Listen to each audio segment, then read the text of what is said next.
आज की वीडियो में मैं क्लास 8 एनसीईआरटी प्रश्नावली 9.1 का क्वेश्चन नंबर 6 सॉल्व करने जा रहा हूँ।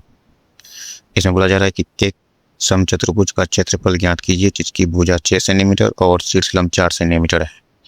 यदि एक विकर्ण की लंबाई 8 सेंटीमीटर है तो दूसरे विकर्ण की लंबाई ज्ञात कीजिए। इस क्वेश्चन के अकॉर्डिंग मैं यहाँ पर फिगर ड्रॉ कर लिया समझाने के लिए। तो यहाँ पर एक समचतुर्भुज बता के रखा है जिसकी प्रत्येक भुजा कितना है 6 सेंटीमीटर, सबका सब 6 सेंटीमीटर करके है और उसमें एक शीर्ष लंब ड्रॉ किया हुआ 4 सेंटीमीटर और एक विकर्ण की लंबाई हमें बता दिया। मैं यहाँ ड्रॉ नहीं किया हूँ लेकिन विकर्ण अलग से लिख दिया हूँ, T1 कह दिया उसको। एक विकर्ण जो 8 सेंटीमीटर, तो दूसरा विकर्ण कितना है और हमें क्षेत्रफल भी पूछा है। ठीक है, सबसे पहले क्षेत्रफल ही पूछा था, फिर दूसरा वाला विकर्ण भी पूछा था। तो क्षेत्रफल समचतुर्भुज का क्षेत्रफल का जो फॉर्मूला होता है वो होता है 1/2 गुना विकर्णों का गुणनफल यानी D1 × D2। लेकिन वो फॉर्मूला हम लोग अभी नहीं लगा सकते इसका क्षेत्रफल निकाल। हम लोग यहाँ पर थोड़ा सा दूसरे तरीके से बनाएंगे। क्या कह सकते हैं, जितने भी समचतुर्भुज होते हैं सभी समचतुर्भुज जो होते हैं वो समांतर चतुर्भुज होते हैं। ठीक है, समचतुर्भुज भी समांतर चतुर्भुज कहलाता है। तो यहाँ पर समांतर चतुर्भुज का एरिया का फॉर्मूला हम लोग लगा सकते हैं। ठीक है, तो हम लोग को दूसरा वाला फॉर्मूला लगाना पड़े। समचतुर्भुज का क्षेत्र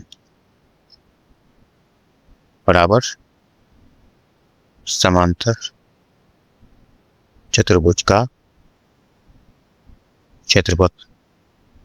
समांतर चतुर्भुज का क्षेत्रफल होता है आधार गुना शीर्ष लंब।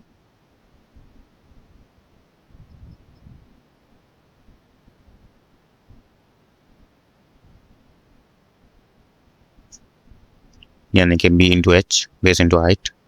तो आधार हमें जिस पर हाइट रहता है, जिस साइड पर हाइट रहता है उसी को आधार कहते हैं। तो आधार हमारा 6 हो जाएगा और शीर्ष लंब हमारा ये 4।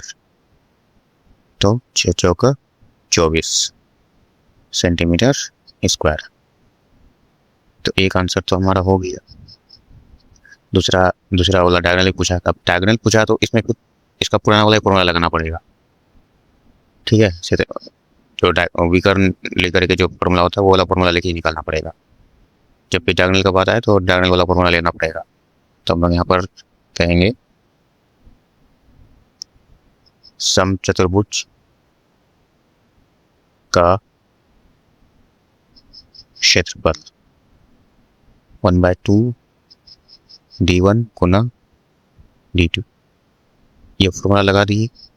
अब इसका क्षेत्रफल हम लोग निकाल चुके हैं तो इसके जगह पर हम लोग उसको वैल्यू यहाँ पर रख देंगे। इसकी जगह पर हम लोग रिप्लेस कर देंगे 24 से और 1/2 यहाँ रहने देंगे।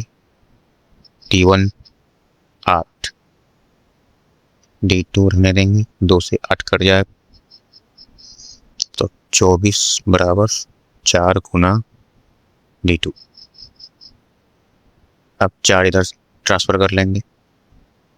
24 गुना में है तो भाग में आ जाएगा।